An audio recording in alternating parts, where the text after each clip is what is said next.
ओम शांति। आज के अव्यक्तवाणी 4/3/1972। অধিকারী হতে হলে অধীন তাকে ছাড়ো। বাবা আমাদেরকে অধিকারী রূপে দেখতে চাইছেন। বাবা বলছে আমরা যদি অধিকারীর স্থিতিতে স্থিত হতে পারছি না, তার মানেই হচ্ছে এখনও অনেকগুলো জায়গা আছে যেখানে আমরা অধীন অবস্থায় আছি।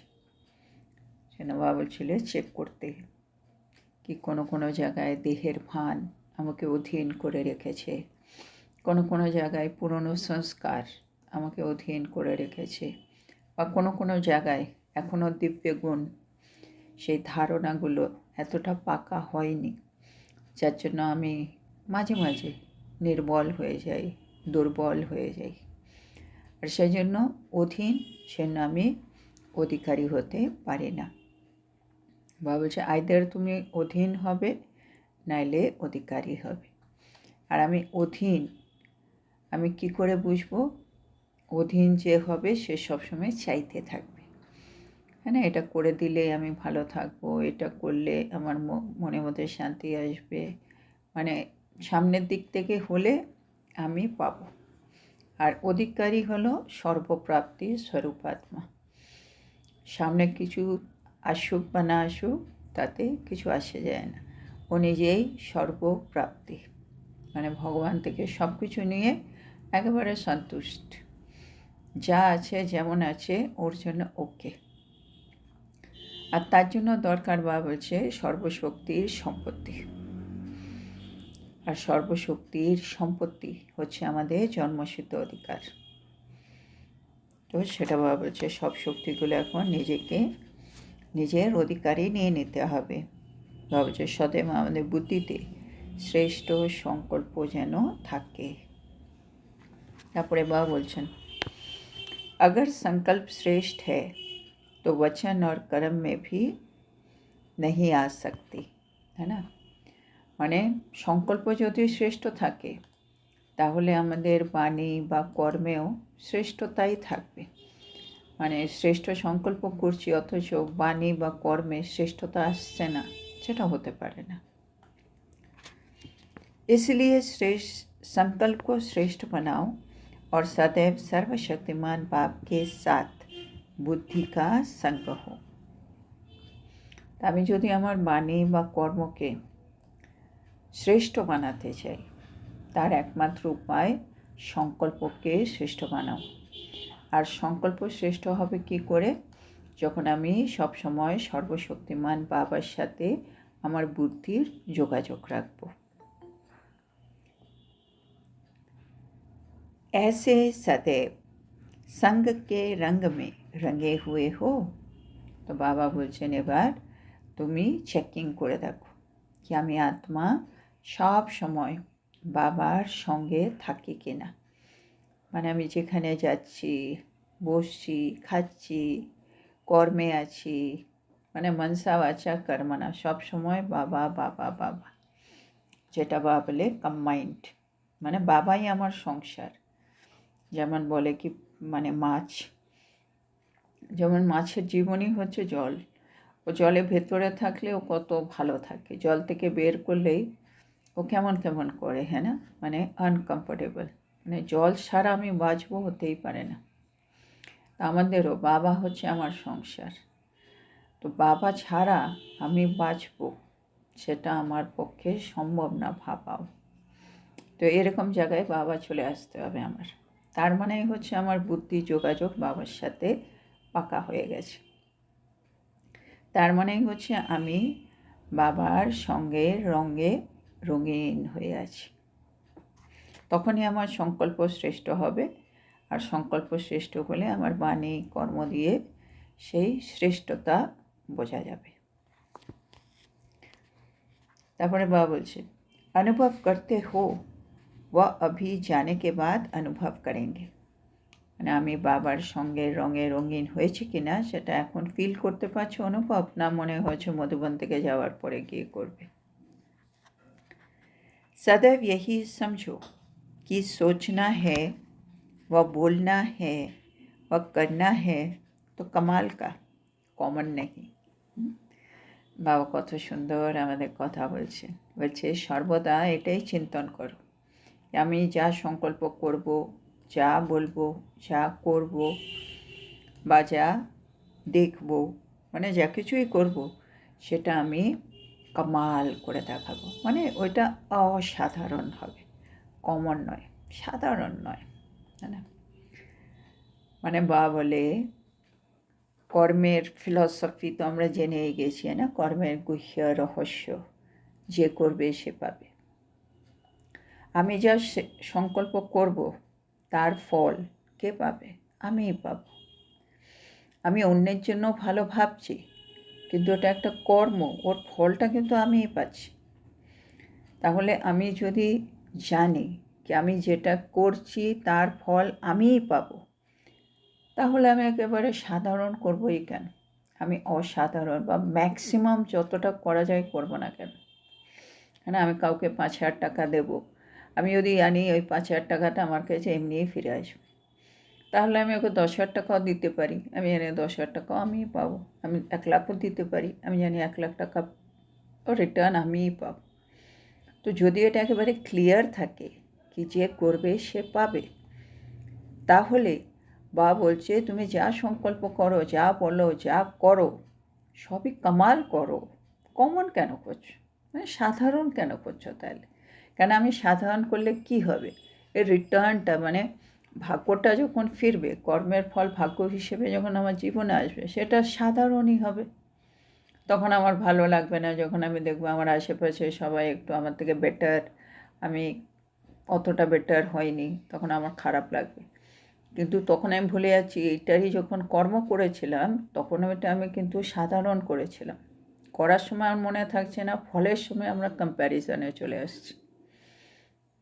এখানে বাবা সেটাই বলছে, সব কিছুতে ভাবো, মানে কমন নয়, কামাল করতে হবে, এই দুটো শব্দ মনে রাখতে হবে আমাদের, তাহলেই হবে। তারপরে বাবা বলছে अगर कॉमन अर्थात साधारण संकल्प किया तो प्राप्ति भी साधारण होगी। বাবা আর একটু পরিষ্কার করে বুঝিয়ে দিয়েছে, যদি আমরা কামাল না করি, কমন করি, মানে সাধারণ সংকল্প করো, তাহলে সাধারণ বল আর সাধারণ কর্মে আসবে, তাহলে প্রাপ্তিও সাধারণ হবে, সেটা আমাদের মনে রাখতে হবে। जैसे संकल्प वैसी सृष्टि बनेगी ना, এটাই হচ্ছে যেমন সংকল্প তেমনই সৃষ্টি। সৃষ্টি মানে প্রাপ্তি, যেটা আমি পাবো। अगर संकल्प ही श्रेष्ठ न होगी तो अपनी नई सृष्टि जो रचने वाले हैं उनकी पद भी साधारण मिलेगी। আমরা যদি এখন থেকে শ্রেষ্ঠ সংকল্প না করি, তাহলে নতুন সৃষ্টি যেটা আমরা রচনা করছি আমাদের নিজের জন্য, সেটাও কিন্তু সাধারণ হবে। তার মানে আমি যে নতুন দুনিয়ায় যাব, সেখানে বাবা বলছে তোমাদের পথ সাধারণ হবে। কেন? তুমি সংকল্পই সাধন করেছো। इसलिए सदैव ये चेक करो हमारा संकल्प जो उठा है वो साधारण है या श्रेष्ठ है। তাহলে বাবা বলছে সর্বদা চেকিংয়ে রাখো, আমি যে সংকল্প করছি বা আমার মনের মধ্যে যে সংকল্প উৎপন্ন হচ্ছে সেটা সাধারণ না শ্রেষ্ঠ। তার মানে সবসময় আমি তো যা দেখছি ভাবনা চলছে, যা আমি শুনলাম আমার সংকল্প চলছে, তো সংকল্প চলুক, কিন্তু কোয়ালিটি একেবারে ম্যাক্সিমাম ভালো, মানে শ্রেষ্ঠ, ওর থেকে যেন নিচে না হয়। साधारण संकल्प व चलन तो सर्व आत्माएं करती रहती है ना। হ্যাঁ, বাবা এখন আরও সুন্দর করে বোঝাচ্ছেন, তোমরা যে সাধারণ সংকল্প করো, সাধারণ সংকল্প, সাধারণ ব্যবহার, এই সংসারে প্রতিটা আত্মাই তো করছে, তাই না? अगर सर्वशक्तिमान की संतान होने के बाद भी साधारण संकल्प व कर्म हुए तो श्रेष्ठता व विशेषता क्या हुई? বাবার এই প্রশ্নের উত্তর আমরা কি দেব? বাবা বলছে সব আত্মারাই সংসারে সাধারণ সংকল্প, সাধারণ ব্যবহারেই করে যাচ্ছে। তোমরা সর্বশক্তিমানের সন্তান হলে সঙ্গম যুগে, আর তারপরে তোমরাও সাধারণ সংকল্প সাধারণ কর্ম করছো, তাহলে তোমাদের আর শ্রেষ্ঠতা কী রইল? তোমরা আর বিশেষ আত্মা কি হলে?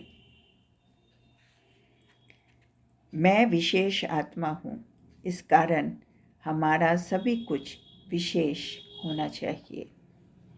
আমি বিশেষ আত্মা, এই কারণে বাবা বলছে আমার সব কিছু কিন্তু বিশেষ হওয়া প্রয়োজন।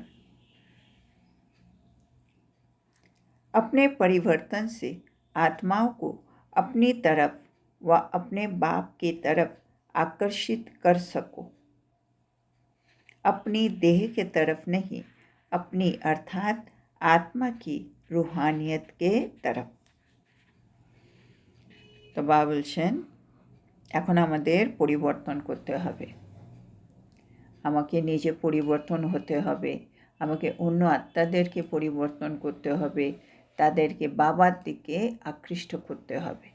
মানে আত্মা আমার দিকে আকৃষ্ট হোক এটা নয়, বা মানে এর উল্টো, আত্মা যেন আত্মার রুহানি গুণের দিকে আকৃষ্ট হোক, সেটা হচ্ছে আমাদের পুরুষার্থ বা সেটা হচ্ছে আমাদের সেবা। আমি আত্মা চেঞ্জ হলাম, আমাকে দেখে অন্য আত্মারাও চেঞ্জ হলো। কোন দিকে? রুহানির দিকে। तुम्हारा परिवर्तन सृष्टि को परिवर्तन में लाएगा। বলছে তোমাদের পরিবর্তনটাই এই সৃষ্টিকেও পরিবর্তন করে দেবে।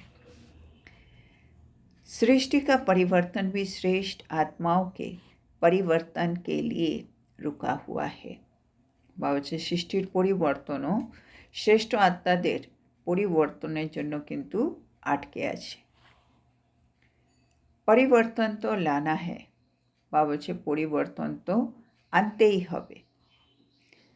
না কি ये সাধারণ জীবন ही अच्छी लगती है।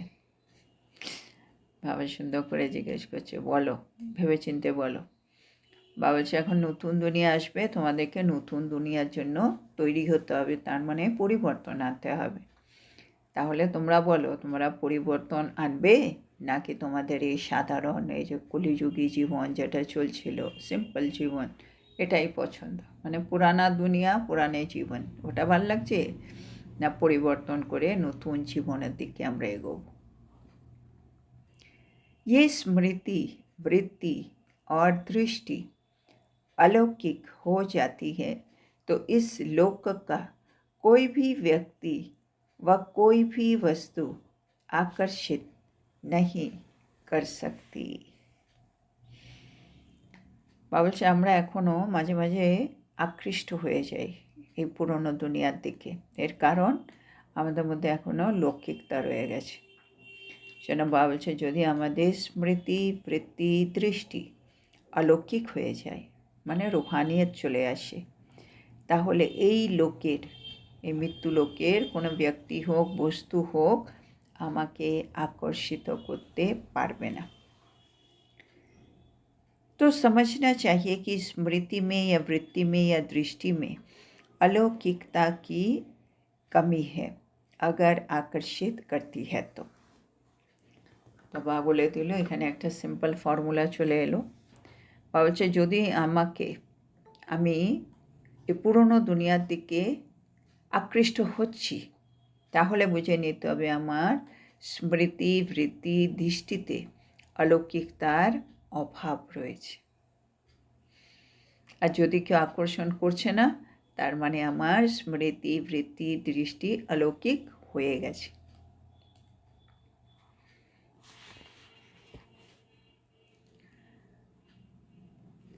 इस कमी को सेकेंड में परिवर्तन में लाना है। মানে যদি আমি দেখি আমি এখনও আকৃষ্ট হচ্ছি, তাহলে এটা আমার মধ্যে একটা বড় অভাব, হ্যাঁ, অলৌকিকতার অভাব। তাহলে বাবা বলছে অভাবটাকে পাল্টে ফেলো। কত টাইমে? সেকেন্ডে পরিবর্তন করো। ये ग्रुप यही विशेषता दिखावे कि सेकेंड में अपने संस्कार व संकल्प को परिवर्तन में लाकर दिखावे। বাবা বলছে এই যে সামনে গ্রুপ বসে আছে, মানে এখন আমরা এই গ্রুপ, বাবা মুরলি শোনাচ্ছেন, আমরা সব গ্রুপ হয়ে বসে আছি। বাবা আমরা সকলকে বলছি কি আমরা এই বিশেষত্ব বাবাকে দেখাবো কি সেকেন্ডে নিজের সংস্কার বা সংকল্পকে পরিবর্তন করে দেব। তার মানে যেখানে আমরা এখনও লৌকিকতার মধ্যে রয়ে গেছি সে জায়গায় অলৌকিকতা নিয়ে আসতে বলছেন বাবা सेकेंडे। ऐसी हिम्मत है, एवं साहस আছে। सोचने में जितना समय लगता है करने में इतना समय न लगे। বাবা এটাও বলে ভাববার জন্য যতটা সময় নিচ্ছ করার জন্য যেন এতটা সময় না লাগে। আমি দুদিন ধরে ভাবছি কি করব কি না করব, তারপরে ভেবে নিলাম এটা করব। এবার করতে গিয়ে ভাবছি এবার তো সেকেন্ডে করে ফেলো, ভেবে তো নিয়েছো না, আবার করতে গিয়ে আবার দুদিন নিচ্ছি করব করব করব। সেজন্য ভাবছি ভাববার জন্য যতটা টাইম নিচ্ছ করার জন্য অতটা টাইম নিও না। ऐसी हिम्मत है, এমন সাহস আছে, মানে ভেবে নিয়েছি করতে সেকেন্ড। ये ग्रुप है साहसी ग्रुप। ভাবছি এই গ্রুপটা হচ্ছে সাহসী গ্রুপ। तो जो साहस रखने वाले हैं उनों के साथ बाप सदा सहयोगी है, इसलिए कभी भी साहस को छोड़ना नहीं। तो বাবা বলছে এটা হলো সাহসী গ্রুপ, আর যারা সাহস রাখে বাবা সর্বদা তাদের সহযোগী, সেজন্য সাহস কখনোই ছেড়ো না। হ্যাঁ, সেজন্যই আমাদের কি বলে হিম্মতকে এক কদম আমাদের আর বাবার 1000 কদম দিয়ে মদত। তো মানে আমি যদি সাহসের প্রথম পদক্ষেপ রেখে দিই, বাবা বলেছে আমি করবই অ্যান্ড স্টার্ট করে ফেললাম, তাহলে বাবা সবসময় আমরা পাশে পাবো, সহযোগ দেবেন বাবা। হিম্মত আর উল্লাস সদা রহে। সাহস আর উৎসাহ উদ্দীপনা এগুলো যেন সবসময় সাথে থাকে। হিম্মত সে সদা হর্ষিত रहेंगे। তো বাবা বলছে দুটো জিনিস, সাহস রাখো আর উল্লাস রাখো। তো সাহস দিয়ে কি হবে, সব সময় হর্ষিত থাকবে, মানে প্রফুল্লিত থাকবে। উল্লাস সে क्या होगा, আর উদ্দীপনা দিয়ে কি হবে।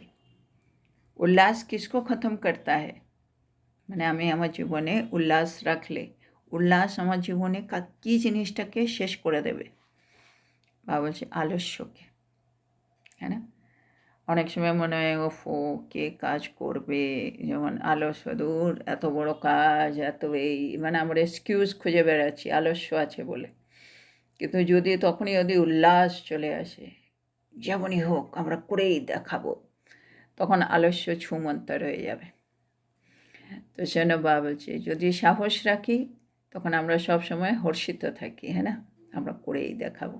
সাহস আমার মধ্যে হর্ষিতপনা নিয়ে আসে, আর উল্লাস আমার আলস্যকে শেষ করে দেয়। আলস্য भी বিশেষ বিকার है। বাবা বলে আলস্য কিন্তু একটা বিকারের মধ্যে পড়ে।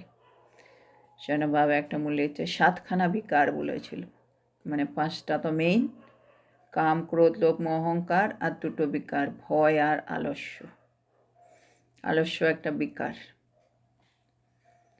जो पुरुषार्थी पुरुषार्थ के मार्ग में चल पड़े हैं उनों के सामने वर्तमान समय माया का वार इस आलस्य के रूप में भिन्न भिन्न तरीके से आता है। মানে বাবা বলেন না যত সময় যাবে মায়াও তো সর্বশক্তিমান, মায়াও তো বুঝে যাবে এর মধ্যে অনেক সাহস চলে এসছে। হ্যাঁ, এই সব 5খানা বিকারকে জিতে নিয়েছে, তাহলে এবার কি করবে। তখন বাবা এখানে বলছে যেমন যারা পুরুষার্থের মার্গের মধ্যে চলছে, তখন বর্তমান সময়ে মায়া কীভাবে প্রহার করবে আলস্য রূপে, ভিন্ন ভিন্ন পদ্ধতিতে আলস্য নিয়ে আসবে। আলস্য এলে আমি পুরুষার্থের মধ্যে স্লো হয়ে যাব, আর সেটাই মায়া চাইছে। तो इस आलस्य को ख़त्म करने के लिए सदा उल्लास में रहो। तो এই আলস্য তো একটা বিকার, এটা দিয়ে মায়া প্রহার করছে, তাহলে আলস্যটাকে সমাপ্ত করার জন্য কি লাগবে, সব সময় উল্লাসে থাকো। कमाई करने का जब किसको उल्लास होता है फिर आलस्य खत्म हो जाता है। बाबा एग्जाम्पलটা অনেক দেই মুরলিতে। বাবা বলছে যখন কেউ উপার্জন করে, হ্যাঁ, তখন তার মধ্যে উল্লাস চলে আসে, তখন তার আলস্য সমাপ্ত হয়ে যায় না। কোনো বিশেষ অনুষ্ঠান বা পুজো টুজোর সময় পুরো রাত সব দোকানপাট খোলা আছে, তারা পুরো রাত জেগে থাকে সবাই। কেন? উল্লাস। কেন? কামাই হচ্ছে, উপার্জন। হ্যাঁ, দোকানপাট তাদেরও কামাই, আর যারা বেড়াতে আছে তাদেরও ভালো লাগছে। তাহলে আলস্য শেষ। এমনি সময় ওরা টায়ার্ড হয়ে যাবে, কিন্তু ওই সময় আলস্যটা গায়েব। তাহলে কেন? কামাই আর উল্লাস। তো বাবা এটাই বলছে। अब भी कोई कार्य प्रति भी अपना उल्लास नहीं होता है तो फिर आलस्य जरूर होता है। বাবা যেটা চেক করে দেখবে, যদি আমার কোনো কাজের প্রতি আমার জীবনে উল্লাস না থাকে, মানে উৎসাহ উদ্দীপনা দেখা যাচ্ছে না, তাহলে আলস্য তো অবশ্যই আসবে। ঠিক আছে, আজকে ইচ্ছে করছে না করতে, ঠিক আছে কালকে দেখে নেবো, থাক না, আচ্ছা আমি পরে করে নেব, ওই যে এগুলোই এলো আলস্য। কেন? উৎসাহ অভাব, উল্লাস আসছে না। তো ভাবছে উল্লাস না মানেই आलस्य আছে। इसलिए कभी भी उल्लास को कम नहीं करना, जो आलस्य के वश होकर और श्रेष्ठ कर्म करने से वंचित हो जाओ। এই আলস্যটা আমার জীবনে কি করবে? আলস্য আমার জীবনে, বাবা বলছে, আমাকে তো নিজের বশীভূত করে আমার জীবনের শ্রেষ্ঠ কর্ম থেকে আমাকে বঞ্চিত করে দেবে। এটা হচ্ছে আলস্যের কাজ। আলস্য তো একটা বিকার, তার মানে আমাকে শ্রেষ্ঠ কর্ম করতে দেবে না। সেজন্য বাবা বলছে কখনো তুমি উল্লাসকে কম করো না, মানে সবসময় উৎসাহ উদ্দীপনা নিয়ে এগিয়ে যেতে হবে। তাহলে আলস্যকেও আমি বশীভূত করে নেব আর আমার শ্রেষ্ঠ কর্ম হয়ে যাবে।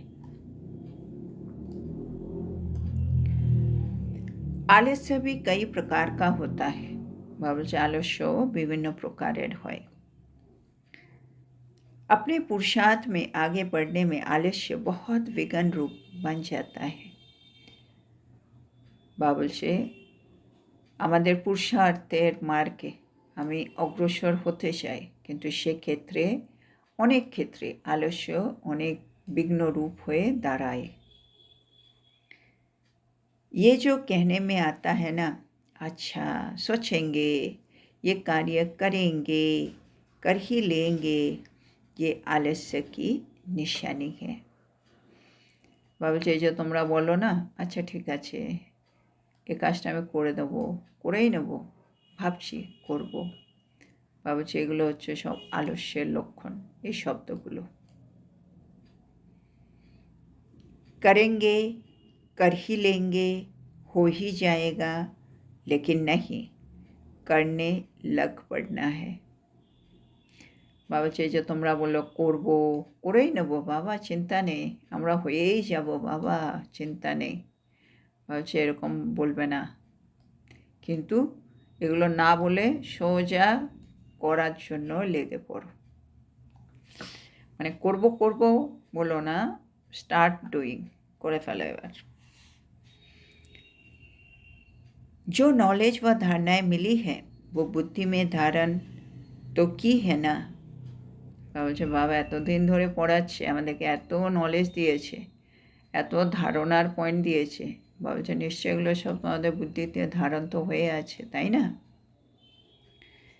लेकिन प्रैक्टिकल में आने में जो विघ्न रूप बनता है वो है स्व का आलस्य। আমি জানি এটা করা উচিত, কিন্তু এখনও এটা আমার জীবনে আসেনি। তো বাবা বলছে প্র্যাকটিক্যালে আস্তে আস্তে এই যে বিঘ্ন ঘটাচ্ছে, কেন আমার জীবনে ওই জ্ঞানগুলো প্র্যাকটিক্যালে আসছে না? কারণ নিজের আলস্য। ভাবলেন আলস্য ভিন্ন ভিন্ন ভাব আছে।